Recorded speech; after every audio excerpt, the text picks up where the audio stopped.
Hello everybody, and just here, and welcome back to Witch Hat Atelier, episode 6. So, halfway through already, alas, how the time flies. In which I don't rightly know. I think we're going to have an episode of a break, right? After the intensity of the past couple of episodes, we could use an episode that is a little bit more chill. Although you never know, because there absolutely are anime that don't really give us that much chill, like half an episode at most. So we'll see what's the case here. But let's maybe start with what happened in the previous episode. Our girls defeated the dragon. Although defeat is in like big quotation marks, because they didn't really scare the dragon off or killed it or anything like that. They made a fluffy cloud thanks to joining their forces, right? Riche drew a whole bunch of little like explosion spells to create a lot of dust. We based the entire thing on Tetia's cloud spell with Agot's ideas, right? And her, steady hand, and with Coco's, well, the main idea that we could use it that way. They created a big fluffy cloud, and the dragon laid down on it and went to sleep. And that's how the dragon was defeated. With the power of a fluffy bed, essentially. Um, then they made it to the tower. They observed that had a magic circle on it, and they believed, they had reasons to believe, and it turned out to be true in the end, that this is the seal that keeps this entire pocket dimension running.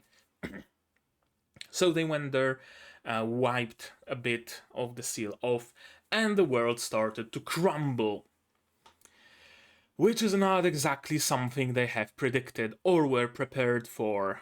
So, if not for Qifrey, who managed to find them in time and who got who got flashbanged by the entire pocket dimension getting destroyed, they probably would not have made it out.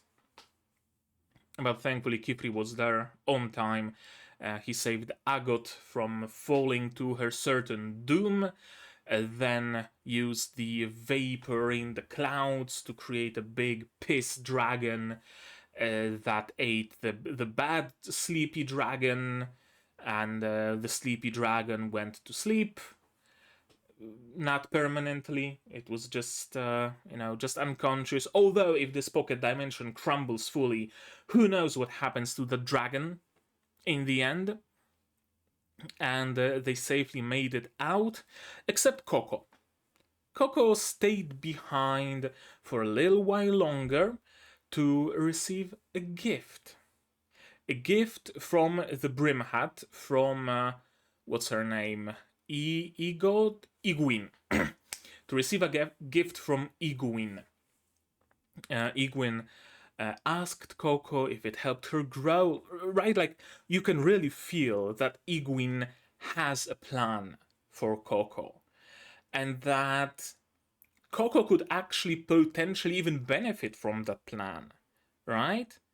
It doesn't seem to me like Iguin and the Brim Hats want to like exploit Coco, right? It's not like they want her blood for a ritual or something. They seem to be treating her as sort of a maybe not last chance necessarily, but some sort of a crucial character to whatever they have planned. And Iguin left Coco with a gift. We don't know what that gift is, but the focus on Coco's hat, as Iguin was saying that and slowly disappearing into a cloud, kinda makes me believe that she did something to Coco's hat, and I'm going back to the scene in the witch stronghold when no, it was not in the witch stronghold. It was after Qifrey went back and Coco went back with the flower. It was something about the hat watches your magic, and I think we could actually treat it literally, there being some sort of magical Gestapo watching the use of magic, and if somebody by chance doesn't use, forbidden magic, and what Iguin did was disable the telemetry, essentially, turned off the Microsoft services on Coco's hat. And after that, Coco made it safely back. So, doesn't seem like whatever Iguin did was particularly malicious. And we finished on a very strong note, with Qifrey asking Nolnoa, the guy who makes ink and pens, to investigate what kind of ink was used to create this pocket dimension, and don't you fucking snitch. So that was a very nice finale to that episode. I can see the potential depth that we already have there, with Coco potentially being on the crossroads between Qifrey's teachings and like Brim Hat's teachings, and Qifrey himself perhaps not being like fully into the brimless magic. Right, there is a lot of like grayness there. It's not just black and white. It's as if someone like poured out some black and white paint and just gave it a couple of stirs. Right, like those colors there's clearly a black side and a white side, but the colors kind of intermingle, and there's streaks of gray. Right, you know what I mean? It very much feels like something like that. So we'll see where it goes, right? In today's episode and in the future ones, of course. But I think my camera's still a little too dark. And now it's too bright. Think that would be fine? Yeah. I never know how to set up lighting when it's daytime. Because, when it's nighttime, I get light from above the screen and from the lamp, and I can control it. But now I also get light from outside of the window, and it's weird. It's weird. I need to get myself like a proper big studio lamp or something. I know. Regardless, how about we watch today's episode, shall we? To do it, you're gonna need your subs, of course, unless you're watching it on Patreon, because on Patreon you get a picture-in-picture version right in the corner, and you don't need to sync up your own copy. But if you're watching it on YouTube, you're gonna need the subs to sync up your own copy. I'm gonna need my sound to hear what's going on in the show and to hear my own voice. And I'm, of course, gonna need to ask you for support. Support the channel if you want to monetarily be on Patreon, YouTube down below, or not. Share my content, spread the word. It costs you nothing to do so, and it helps a lot. And with that, we can start watching Witch Hat Atelier episode 6 in 3, 2, 1, go! Everything's synced up. I'm recording. Good. Back to the titular atelier. Right, the technique. Try, commit.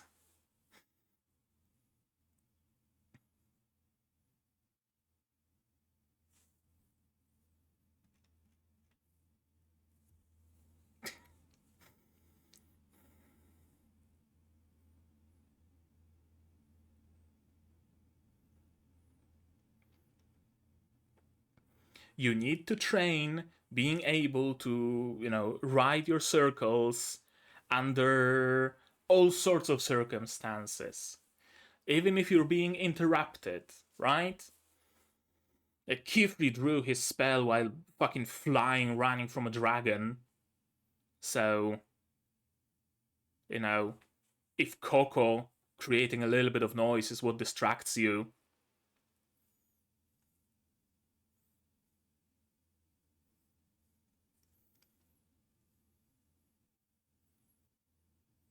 yeah, you kind of crossed that circle.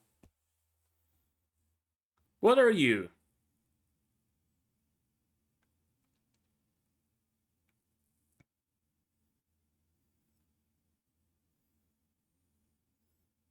A messenger bird with something for Qifrey? Maybe.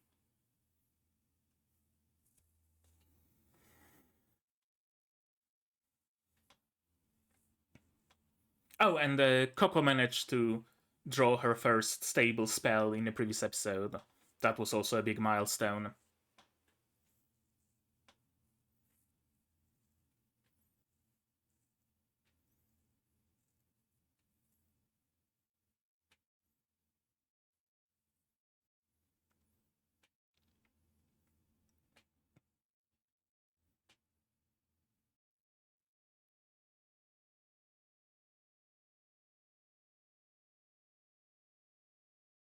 Coco didn't get her pen in the end, did she?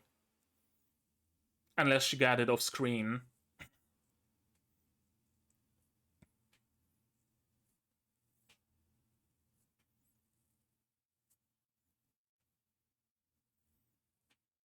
Because in the OP and the ED, she does have that like big chunky pen she uses.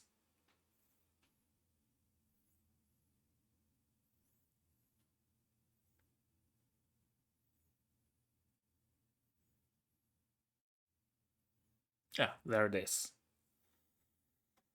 Little wobbly, but I mean, oh, she's trying to use the like stone dipped in ink.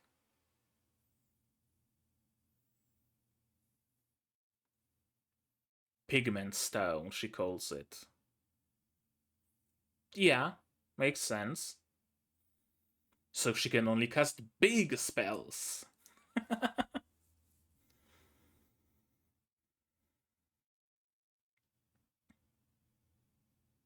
Yeah.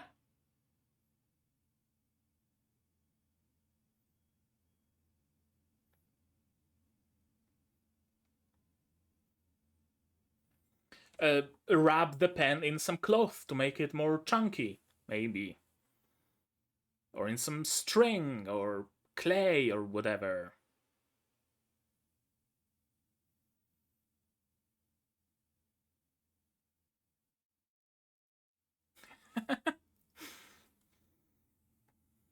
Qifrey out of nowhere.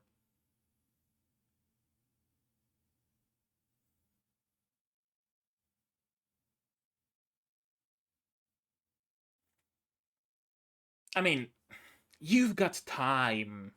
You don't need to rush it.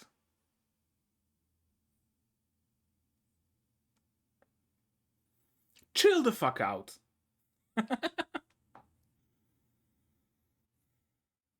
Oh, did you procure a pen for her? No.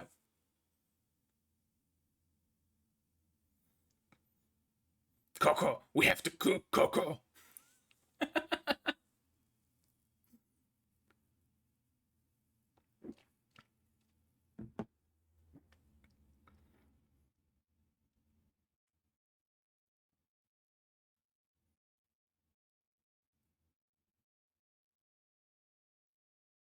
Oh, perpetual stew?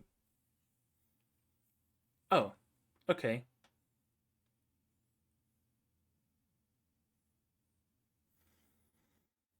I thought it's a perpetual stew.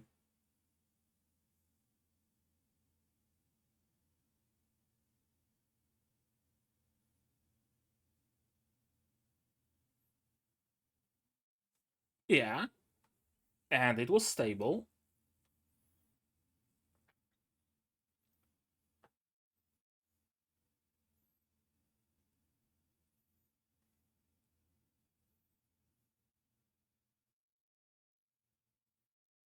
No wobble.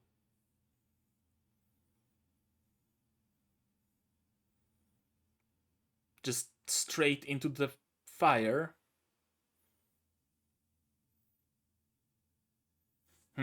Okay.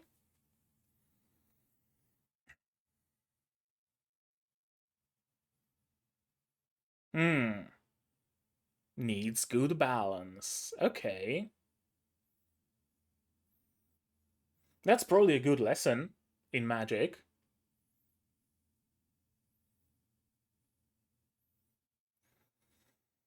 If you're combining multiple different spells to create your unique one, right? You need to balance all components. Why are you wearing a mask?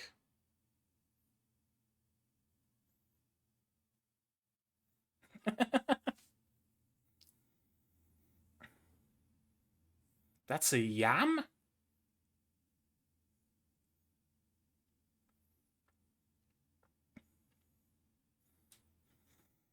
Looks like a cross between a like avocado, like the pit in the middle, and whatchamacallit, melon, like a cantaloupe.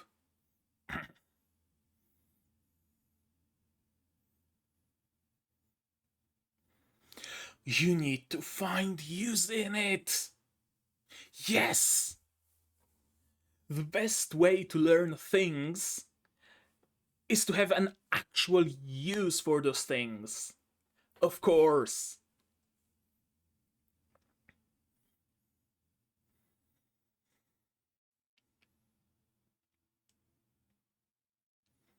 That's what I always say whenever someone's trying to learn programming and they feel aimless and they don't know what to do.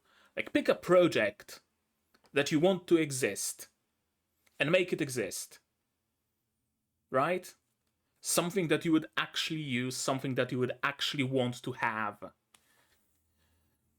Because, like, there's all sorts of, abstract uh, projects and abstract learning exercises you can do when programming, sure. Cheese on top of a bun that goes inside, or I guess not. It's like a weird fucked up cheeseburger.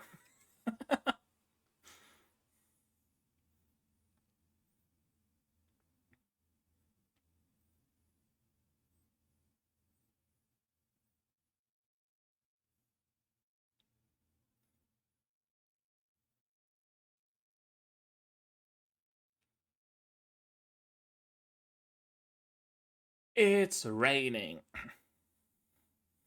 Don't you have like an umbrella spell?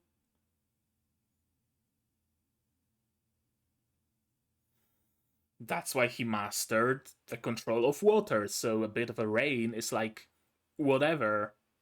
Exactly. Yeah.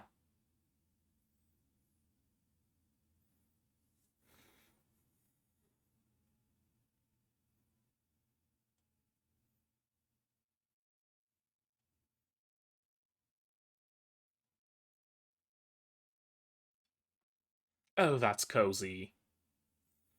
Oh, that's cozy. A picnic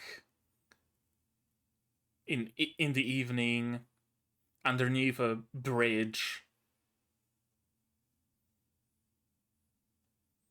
Oh, that's super cozy. And a rainbow. And a rainbow.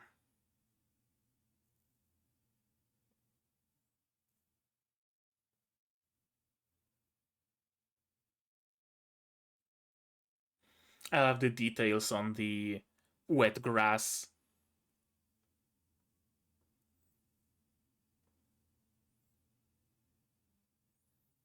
Don't get kidnapped on your way.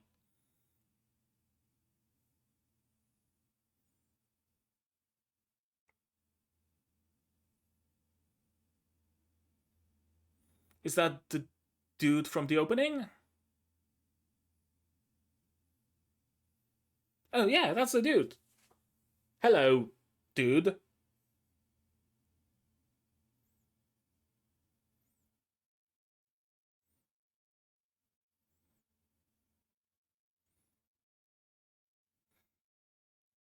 Why are you hiding underneath his cloak?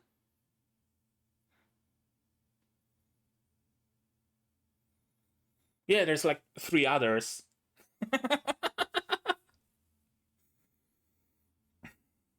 Oh? You were roommates. Oh my god, they were roommates!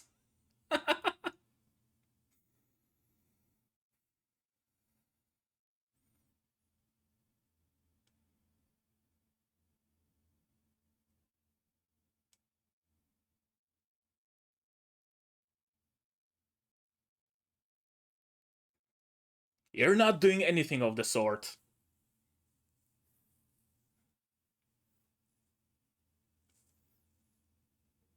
Fight! Fight! Fight! Fight!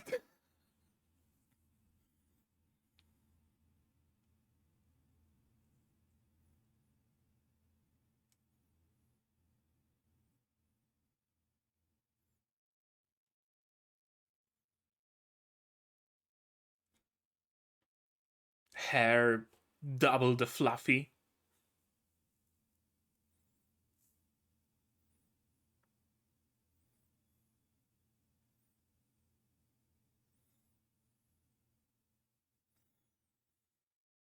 Also, she knows magic now, so very much an insider.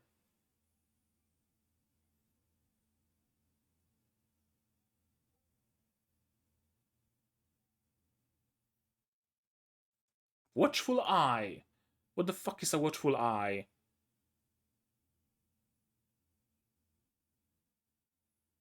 Meaning?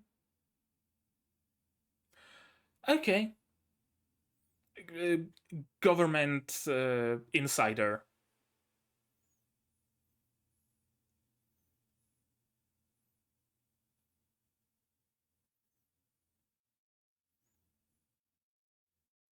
True.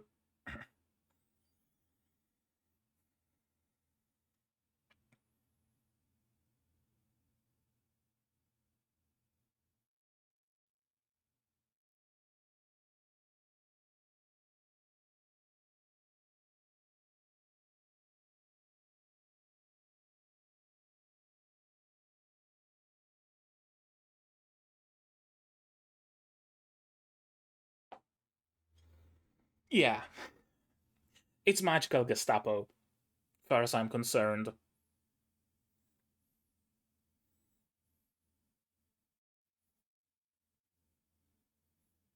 Yep.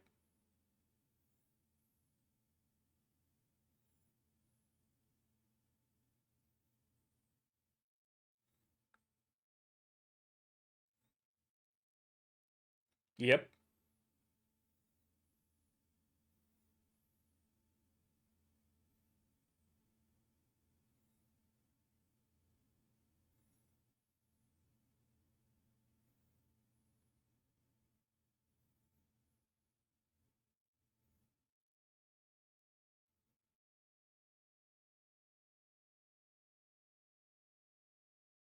Right, I mean, he could always find Coco again and maybe, like, restore her magic.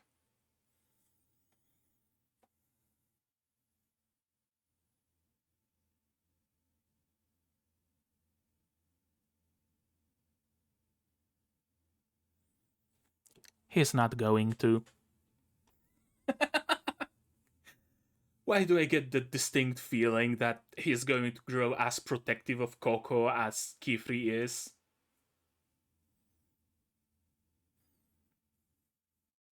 That he's like, you know, one big tsundere.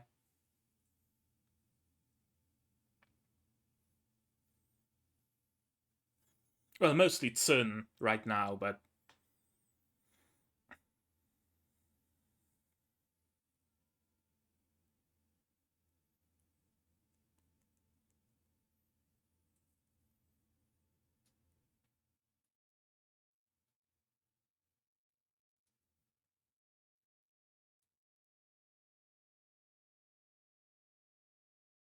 it... Oh, and I'm gonna assume he turns out to really like animals. And he's like, he doesn't mind the brush buddy.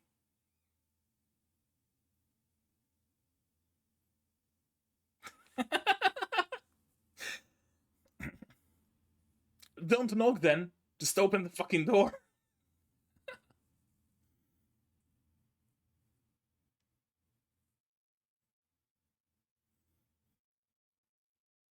His fault for forbidding knocking.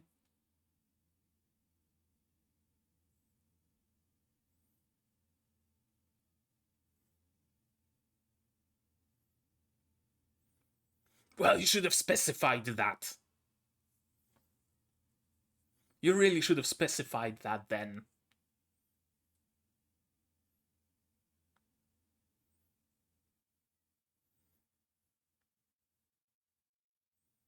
Oh, another cool tool. Another cool, like, split magic circle. That's cool. He specializes in air magic? Like Qifrey does in water magic?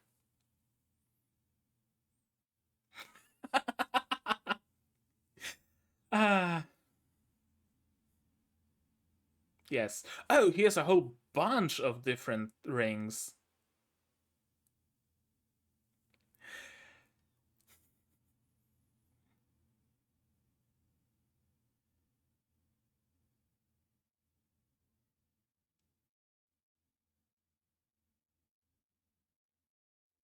Oh!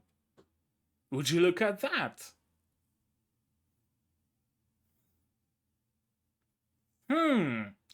Okay. That's cool.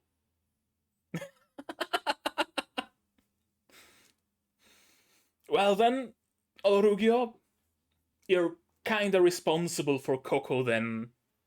You made her love magic. Take responsibility.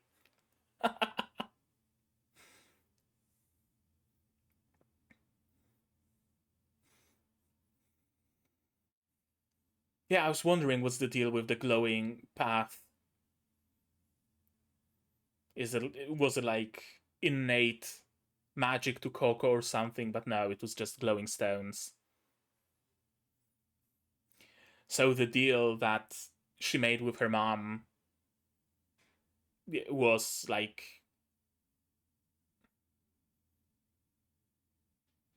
not to be fulfilled.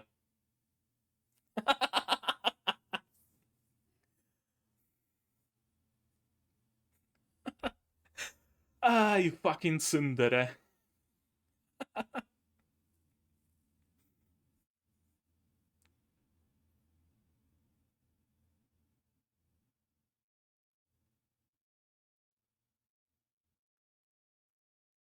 It didn't take long. It really didn't take long. I thought Coco's gonna be like slowly chipping away at his frozen heart. But no, it just fucking melted.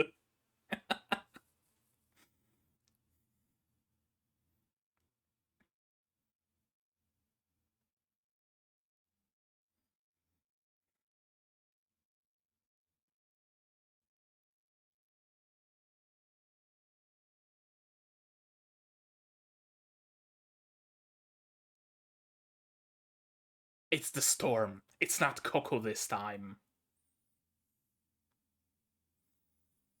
Also, you need to learn how to use magic in all sorts of environments. So, I'd say it's good training, really. Exactly. Like, you can't always hope to have full silence when you're drawing your circles.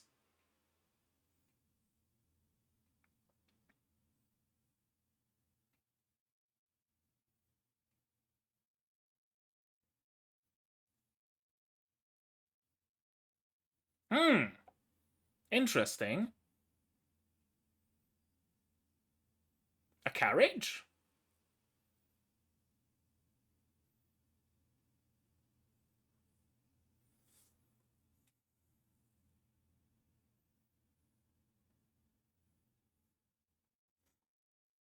What's going on?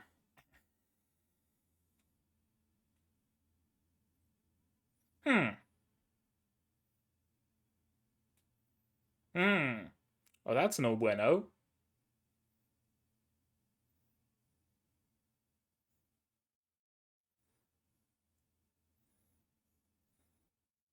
Then fucking go! You have flying shoes.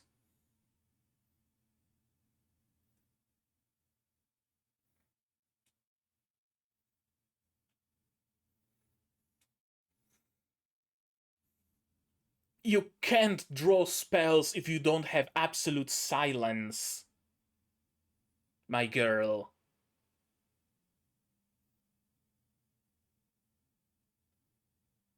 It's going to be a teaching moment to Agot, isn't it? Either because she fails horribly and learns that there is a certain area where she's lacking, that being, being able to cast her spells in real life instead of just in the safety of her study, or she's going to go through some sort of, tune out all the noises, tune out the outside world, only me and paper exists, and she does it perfectly. Either way, I think it's going to be a growing moment for her. Because there was a lot of focus in this episode on Agot not being able to focus, and it completely destroying her ability to cast spells.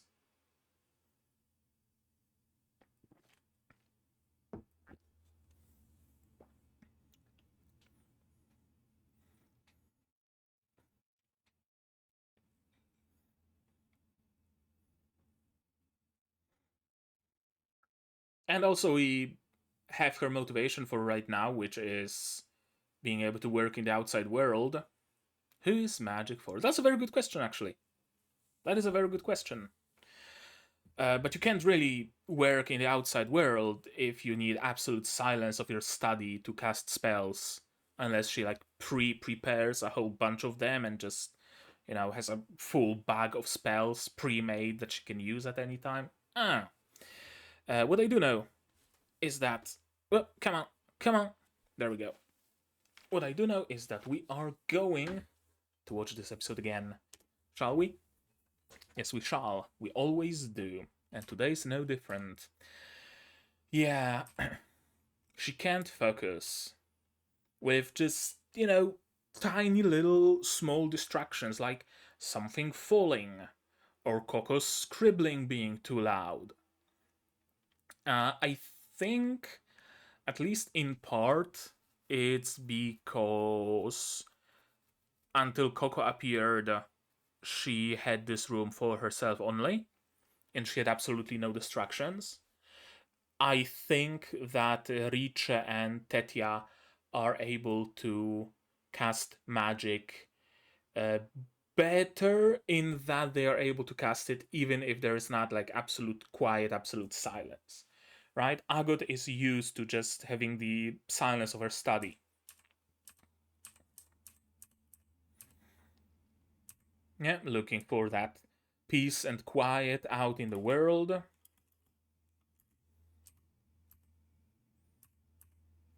And she summoned a weird, well, summoned a weird for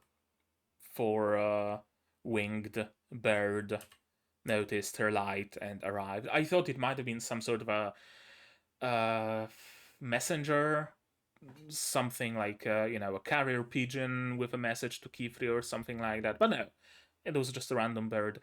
I do like this detail here that we already see the storm a brewing, right? It didn't appear out of nowhere. We see it early on. Kind of reminds me of funny comparison. Reminds me of Vintage Story and how weather works in Vintage Story. Like in Minecraft, there is no rain, and then there's rain, right? And there's nothing, and then there's thunderstorm. In Vintage Story, you can actually see the stormy clouds coming in with the wind, and you see them passing, and it's great. It's amazing. Winter Story is a great game. If you don't feel like buying it blind, go watch the series by Rubik's Raptor on YouTube, and that's what made me fall in love with Winter Story. So, what's this spell? Wind, and yeah, that's the wind in the middle. And I don't know what the other symbols do. For pigment stone, I can draw straight, nice lines, yeah, but not precisely. You could maybe like sharpen that pigment stone, or like stick a piece of wood in at the tip, like a like a toothpick, right? It would still have the chunky grip, but would be much finer. Oh well, it's all all of it is essentially going towards her getting that chunky pen, basically. And now that I think about it, I wonder if Olorugyo is going to be involved. It's going to be either a gift from Olorugyo, or it's going to be him noticing that this is the kind of pen that Coco would need. I know why, but something tells me that Olorugyo will be involved there. Because, I mean, Qifrey, after hearing that Coco needs, uh, that Coco was able to draw perfectly fine with a pigment stone, you'd think that he would, like, rub the pen with some twine or use earth magic to summon, like, a little stony, like a stone with a hole where she can put the pen inside and have a stony grip or something like that. But he didn't. Maybe Null Noah is already working on it. I don't know, but something does tell me that Olorugyo is going to be involved somehow. Olorugyo is involved with Coco's chunky pen. Like, Olorugyo strikes me as the character where there's gonna be at least one moment of I don't know, Qifrey giving Coco her chunky pen and being like, well, the idea actually came from Olorugyo, and Olorugyo's like, no, me? No, never. I don't care. I don't give a fuck. Right? This kind of dynamic? For a moment, I thought that her sleepiness is somehow unnatural, and I wonder if I am actually onto something. Like, she's sleepy because Iguin did something to her head or something like that. But it could also be being exhausted by endless trial and error. Like, I know on my own example, right, when I'm working on some project, when programming, for example, and I keep like bashing my head on the wall and nothing's working and I have no idea how to fix it, I just get the urge to go the fuck to sleep. Even if it's the middle of the day and I've slept 11 hours the day prior, I just get the urge to go to sleep. I don't know. Maybe Coco works the same way. I'll never complete the test at the Tower of Tomes. You have time. That's the thing. And I really think that Qifrey should kinda start emphasizing that. That Coco has the time. It's not like her mother is fighting some illness that will take her life any day now or anything like that. No, she's, for all intents and purposes, she's frozen in time. Right? I don't think she ages when turned into crystal. So ultimately, Coco has as much time as she will live. And if she goes a bit to the Brim Hat side, then I'm willing to bet they have spells that extend one's lifespan. So Coco essentially has unlimited time. She doesn't need to rush her learning. And because she rushes, I feel this is a good part of why she can't do things. Because I love magic.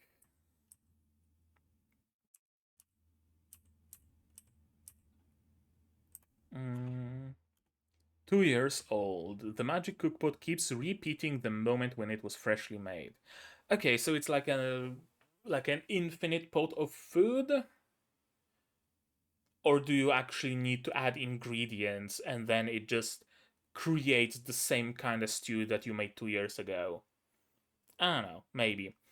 But there actually is something called an infinite stew or permanent stew or something like that.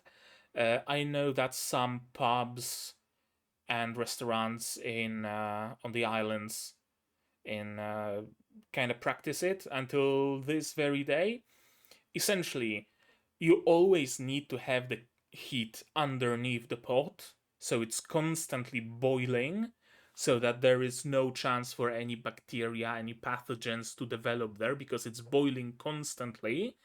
And you just keep adding ingredients, keep adding water, right? You take out half of it to eat and then you fill it back up with more meat, with more veggies, with more water, with more spices, and it continues boiling. And I don't know the exact length, but I believe some permanent stews right now are like a couple of decades old. So it's an actual thing, right? And I thought that maybe this pot just keeps the temperature up constantly, so it's constantly boiling, so you just don't need to keep it on the stove. But no, it doesn't work quite that way. Another magic circle that doesn't have any of the primary elemental glyphs on it. You have to redraw the spell regularly or it'll wear out. Yeah, makes sense. Yams. Weird yams that look like a cross between a cantaloupe and a what was it? Avocado. Fire spell with some levitation. Yep. But levitation needs to be stronger to keep the yam up. Learning about the balance, how to balance multiple spells, multiple sigils in one circle. That's cool. That's a great way to learn. And honestly, like it's a pro tip for anybody out there. Like if you want to learn something, you need to have use for it. Learning something without having a use for it is going to be much harder. Half of learning is motivation, I find personally. And I find it really hard to learn things that I'm not motivated to learn because I have no use for them. But I find it maybe not easy, but easier to learn things that I do have a use for. For example, I was trying to learn Finnish, Suomi, for like ways back, and I just kind of dropped it because I didn't have any use for it. Right? I wasn't, I don't know, consuming any media in Suomi. I wasn't talking to any Finnish people. I had no use for it essentially. Meanwhile, a good chunk of myself learning English. Like I was learning English since preschool. Let's start there. Uh, but what really kicked it off, right? What really kicked off my English skills was, you may not believe it, My Little Pony. I was watching it as it was coming out weekly, and always I had to wait for the goddamn Polish subtitles. Until one day I said, I don't want to wait. I'm gonna watch it with original voice acting, and I did. And I continued watching it in original English with no subtitles. And I kept learning new words, right? Like My Little Pony is a kids show. Perfect show to learn a language. And I continued with that, and hey, I saw use in it. similarly, when I was watching anime, very often I would not want to wait for Polish subtitles. So I would start watching anime with English subtitles. Right? And what the fuck kind of shade of white is it? I'm pink now. But yeah, I had a use for it, and I had use for, I don't know, learning C sharp because I wanted to make a special certain thing. So learning it became easier, but I didn't have any use for Rust. So I really find it hard to learn Rust because I don't have any specific use for it, right? So this is a very good tip for Coco. Yeah, water magic was the first kind of I mastered because I was a bad swimmer. I hated being wet. Something tells me that he was on the verge of drowning once and it kinda, kicked it all off. So he practiced a lot of magic. So he can repel water, he can dry himself, he can swim by using magic. Yeah. It's best to integrate it into your daily life. Indeed. You get to practice and enjoy good food. Yeah, and you get to use a lot of different spells. You get to use a fire spell, you get to use water spell to fill a pot with water, and you might want to balance that spell so it creates the exact amount of water. You could combine the water and fire spell so that it creates hot water. So that if you wanna brew some tea, you don't need to fill pot or kettle with water and then use a fire spell. You just have one spell that creates hot water, right? There is a lot of magic use possible in cooking. It's cool to add grill marks with magic. I guess it is a use of magic, sure. Thick slab of bacon, looks like. Cheese on top of bun? For some reason? I don't know. Like, there is in Poland, in McDonald's, during winter, there is a kanapka drwala. It translates to woodcutter's sandwich, something like that. And the bun does have like bacon bits and bits of cheese on top of it, but not like a slice of fucking cheese melted on top. That's weird. Besides that, we also have some rocket, looks like, slab of bacon, not even a burger patty, a sunny side up egg, and maybe like hollandaise sauce or something, and a 2-year-old stew, and yum bowls with carrot, I guess. And some nice eating, sure. Right, and Agatha is focusing on her magic. And something tells me that is also going to be a part of lesson for Agatha. Right? Where the other girls are going out helping in the kitchen with their magic, and they're going out for a picnic and using their magic to create some light and maybe dry themselves out, and they're using that magic on the daily, right? Agot is in her study in perfect silence, drawing spells that she doesn't really have a use for, right? She's learning like pure theory without actually applying it to anything. And I don't remember the exact numbers, but there is like a common saying that you learn 10% of what you hear, 20% of what you say, 30% of what you write, 40% of what you do, something like that. No, 10% of what you hear, 20 of what you say, 30 of what you read, 40 of what you write, and 50 of what you do. Something like that. I don't remember fully. But yeah, doing is the best way of learning, and not in a sterile environment of a study, but in this sort of environment, using your magic to actual proper effect. Oh, that's so fucking cozy. Eating a weird ass fucking burger, which they apparently made a single one of. Underneath a bridge with rain storming outside. Yeah, that's nice. That's really fucking nice. They really have some amazing backgrounds in this show. Like, I want to be there, right? I want to be underneath that bridge eating my weird ass cheese topped burger and chilling. I really want to be there. I'm gonna get agate, the magic that the sky showed us. And as she's running, the magic disappears. There's a storm a brewing, and here is the storm.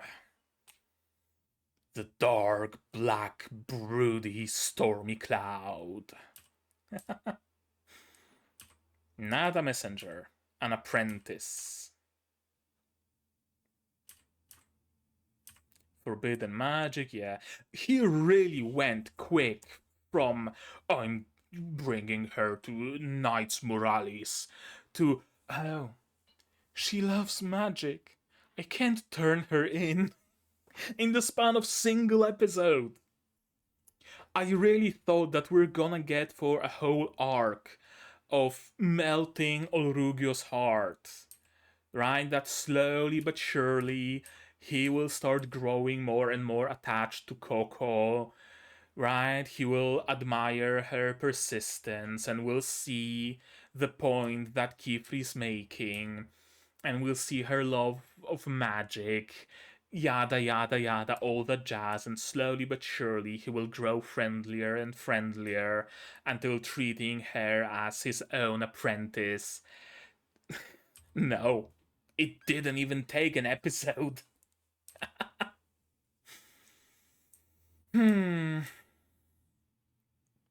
We don't have another word for people who aren't witches. Yeah, but here's the thing. What makes a witch? What makes a witch?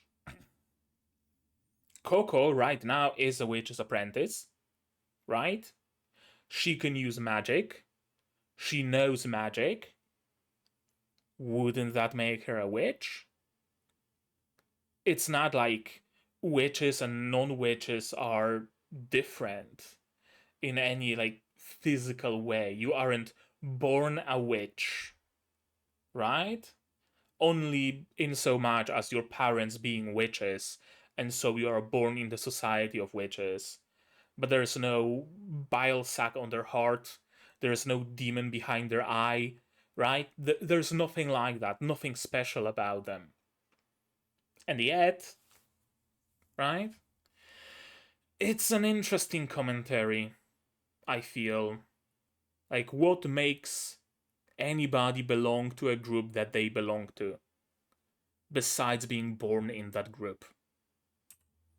Nature versus nurture. That was essentially the first question that this show asked in the very first episode. This is all Rugyo. Small rural ateliers have a tendency to become silos. Silos as in being closed off, being ungovernable in a way, right? Like if anybody can open an atelier anywhere, then they are kind of out of reach of the magical government. So the government dispatches a watchful eye to stay with them. It's as if you had an IRS agent at your home at all times, like living with you. Kind of fucked up idea, which, again, leads me to believe there is that little bit of dystopia here. It very much feels dystopian that the government sends their people to essentially private schools to watch if they don't like grow to rebel against the government by any chance. Oh.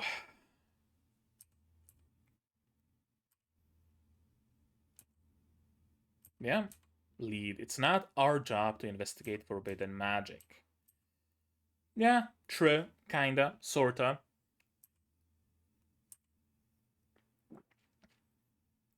But here's the thing about Knights Morales. At least from the vibes I've been getting so far. Knights Morales aren't ones to investigate forbidden magic. In a way. Say someone has been cursed by forbidden magic, it is not the job of Knights Morales to understand that curse and to undo it. It's their job to make anybody forget that forbidden magic even exists. It's their job to kill Brim Hat witches, I assume. So, it's not their job to investigate either. I feel, from what we're getting here. They are the witch guardians of magic itself, in accordance with the codes, blah blah blah. Or coming into contact with magic's secrets, they act strictly in accordance with the rules. Right. So they just wipe your memory. They don't help, per se, necessarily. They'd erase even your love of magic. But I'm willing to bet they would not even try to undo what happened to Coco's mother. They would be like, this is a site of heresy, wipe it off. And they dropped a fucking meteorite to leave a crater behind. Just to erase any signs of forbidden magic. They only erase. They don't try to understand. They don't try to counteract. Something's telling me that Qifrey might be, in some way, cursed by forbidden magic. That's why he wants to seek out the Brim Hats, seek out the book to understand forbidden magic, and to undo the curse. And he knows that Knights Morales would do fuck all towards that goal. Right? I'm even inclined to believe that Qifrey might have been on the verge of discovering the solution to his curse, but then the Knights Morales knocked the door down, killed the Forbidden Witch, and just peaced out. He has a grudge against both Forbidden Witches and the Knights Morales. Qifrey was cursed by forbidden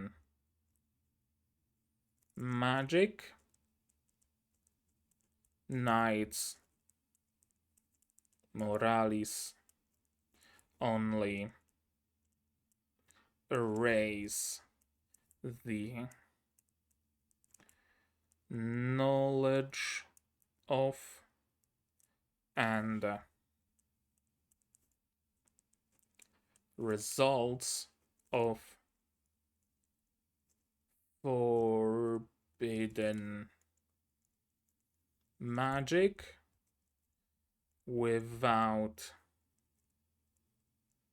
understanding and undoing it. That's what I'm getting here. You're a hard worker, you care. It's my fault that you learned your secret, and now I'm taking, responsibility for that. If they were to erase your memories of magic, they'd need to erase my memories too. I wonder how deep we should be looking into that statement. Like, the basic understanding of that is Qifrey is protective of Coco. And as long as he knows of Coco's existence, he will protect her. Right? So they would need to erase his memories of Coco before they even attempt to erase Coco's memories of magic. That's like the surface level understanding. But something tells me that Qifrey knows something about forbidden magic, that if the Knights Moralis knew he knows that, they would have erased his memory. But he's keeping it a secret, because it's crucial to his goal, whatever this goal might be. Qifrey knows something about forbidden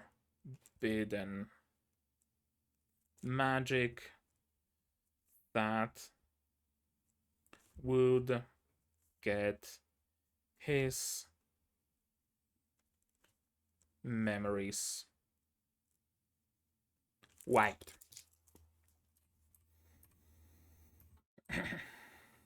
Do what you want, but I'm reporting you to the Great Hall. I don't think he will.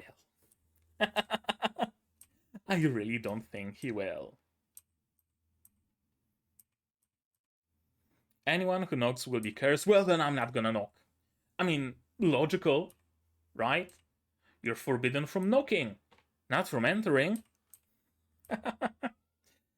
Supposed to mean keep out. Here is Brush Body, all nice and dry. And Coco's also nice and dry now. Olorugio, you big fucking tsundere. I watch over you after all. Yeah, it's like the second father. Coco has 2 dads and a mom now. Yeah, the glowing path, the glowing stones. My masterwork. Yeah, take responsibility. You were the one who made Coco love magic with your glowing fucking stones. It's because of you that she got tempted into getting the book. All of it happened because of you. One stone layered on the other, and the weight makes the sigil and rings overlap. Without the help of any springs, I guess? Just like that? Sure, okay. Again, another bit of really cool mechanical magic. Right? Just like this. That is a levitation spell. I'm just gonna call it wind spell. 2 fire spells and something on the some decorations on the side, which essentially creates warm or hot air. It's a blow dryer. It's just a blow dryer. And he has a whole bunch. Where do we see it actually? He has a whole bunch of other rings with other different spells. It's a simple spell, yeah, but it's a cool spell. They're glowing. I mean, yeah, that's what they do. Something tells me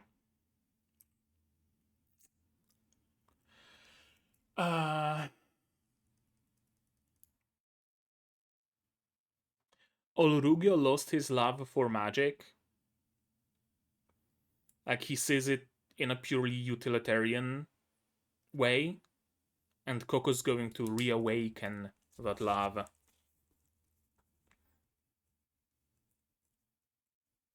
Olrugio lost his love for magic. Coco's going to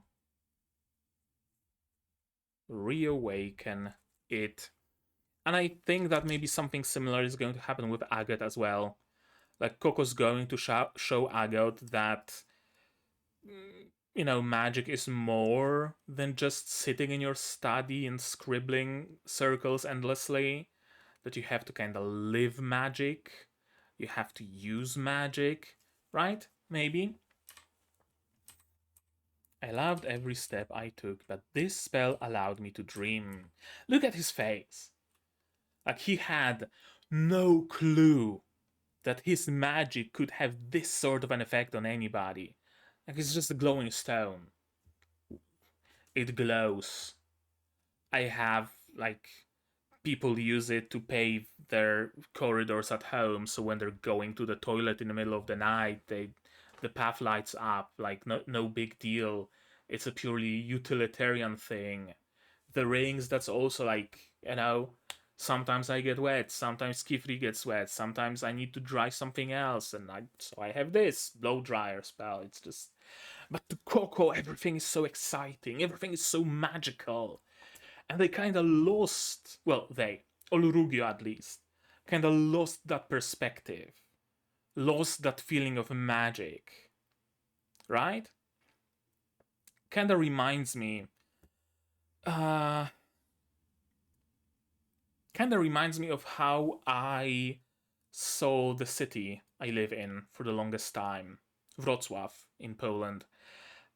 For the longest time, I was kind of depressed because I used to live outside of the city in a village, now town kinda. Nowadays it has like full city rides, but it used to be a town with forests, meadows, frogs croaking as I was falling to sleep, that kind of vibe. But now that I moved, well, now years ago that I moved here, kind of just lost it, and everything looked to me like fucking concrete and cement and asphalt, and that's all there is. But a few years ago, I started walking around the city and kind of looking at it as if I was a tourist. Here's a cool building. Here's a nice park. There's a place by the river where I can sit down and read a book. I can grab myself a nice coffee and sit by the river. And there's a cool hill with a bunch of trees, and I can sit underneath the tree and chill for a moment. And there is some pretty things there and some pretty things here, right? And I just kind of uh, gained the love for the place I live in, right? Like regained that love in a way, and I feel like something like that might be happening to Olrugio, where he lost that excitement, lost that outside perspective, because to him magic is like a normal thing, right? And to me, the sights I see from outside of the window are a normal thing. But when you look at it through the lens of being a tourist, for example, then it starts looking differently. Thank you, Master Olrugio. He did not expect that. This is the moment his heart melted. Look at this blush. Not quite on his cheeks, but there is. I see the blush. I'm not your master. Yes, you are. Yes, you are. You're gonna teach her as well. Like, we know that. They'd take her love for magic too. Like the life took my love for magic? I know that I am miserable without the love for magic that I used to have. She would feel miserable if she lost that. I don't want her to feel the way I'm feeling. Right? It has this sort of vibe. I'll study in the living room. And yeah, Agot needs complete silence, complete quiet. Dealing with a little noise will be part of my training. Yes. Yes, it will be. Yes, you will need to learn how to deal with noise.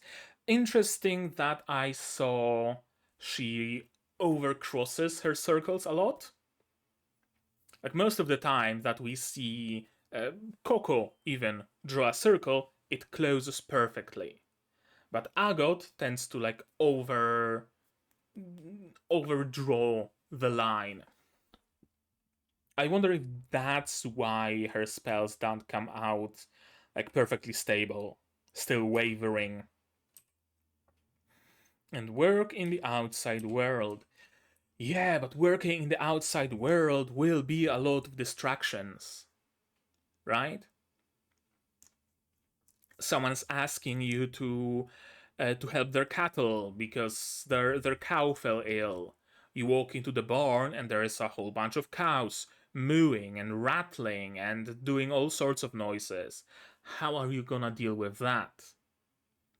There is an emergency, something's happening quickly, and you need to react. You need to draw the spell now. You can't focus. How are you gonna do that? How are you gonna work around it? A child has fallen ill, and it's crying. You're trying to conjure a magic circle to heat up a healing potion or whatever, and the child's crying. How are you gonna do that? That's by far the biggest weakness that Agot has shown to have. The rain took out the bridge. Carriage is trapped with his son inside. And Agot wants to go. And Agot wants to confront the real world because she wants to be working out there in the real world, in the outside world. How will she deal with that?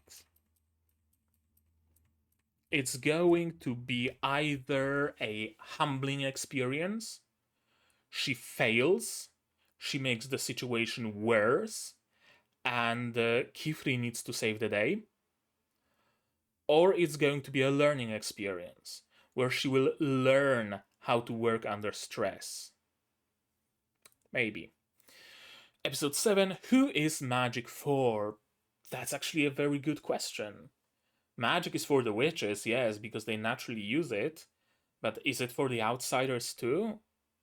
We see witches use magic to help the outsiders, right? Like in this case, for example, we see non-witches use magical implements like the flying carriage that the clients in the first episode used. So magic is for everybody? But if it is for everybody, then why the secretiveness? Why are they hiding it so much? Right? There are some questions that will have to be answered here. Interesting. I wonder what's the next episode gonna be. Okay. Whoa, no, not this yet. Not this yet. So that's gonna be it for this episode. And I enjoyed it. I enjoyed it a lot. We did get that first half of episode of a break. Right? That's exactly what it was. We went through a lot of excitement, a lot of adrenaline pumping action, and now we had a quiet moment of making some food, learning that the best way to learn something is by using it, by having a use for it, by having a motivation to use it. We made some delicious food and a weird hamburger, or I guess a sandwich because they didn't have a patty in it, just a slab of bacon, and we chilled out for a bit. That's pretty much exactly what I expected. And in the second half, we finally got the final character from the main cast, it seems, Olorugyo.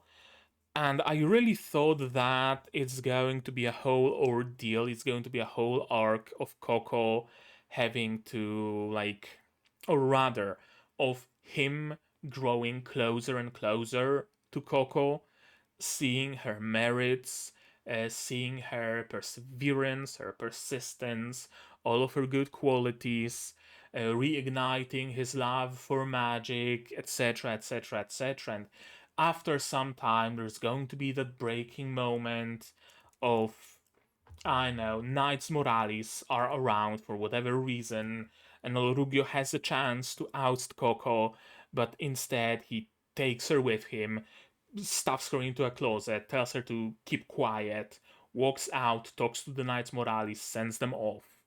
Right? I was thinking we might be going through something like that, but no. No. He immediately he was immediately melted by Coco. It didn't even take a whole episode, just the last couple of minutes, and he's already putty. And he's already putty. Yeah, it was a fun episode. Got some cool new theories about Olorugyo and Qifrey, and a couple more points towards the world of magic being dystopian, actually, and perhaps the Brim Hats being a little bit of liberty warriors, right? A little bit of a resistance movement, maybe. I really, really wonder where it's going to go in the future. I really, really do. I know the manga comes out like once every 3 months or so, so I think there should be enough for at least one more season. But then we might be destined to wait. But yeah, I enjoyed it very much. Did you? Did you enjoy this episode, my reaction, my theories, stuff like that? If so, say so in the comments down below. No spoilers, of course. Spoilers can go to my Discord here, also in the description. Like this video if you liked it. Click the bell button and subscribe, of course. Subscribe and then click the bell to be notified of future videos I'm gonna be releasing on the channel. There's also a notify bot on the Discord if you want to be notified that way instead. Support the channel if you want monetarily on Patreon or YouTube down below. On Patreon you get picture-in-picture version of every episode I release, so you don't have to sync up your own copy. And if you don't want to spend any money whatsoever, you don't have to share my content, spread the word. It costs you absolutely nothing to do so, and it helps the channel a lot. And now, with all of that out of the way, that's gonna be it from me for today. So as always, you guys do all the good stuff, and I'm gonna see you in the next one. Cheers! And here is my wonderful Patreons: QB, Jackwit, AL, Floor Nightingale, Dr. Watt, Fassel, and Hans Peter. And you can join them if you want without having to melt cheese on top of your sandwich.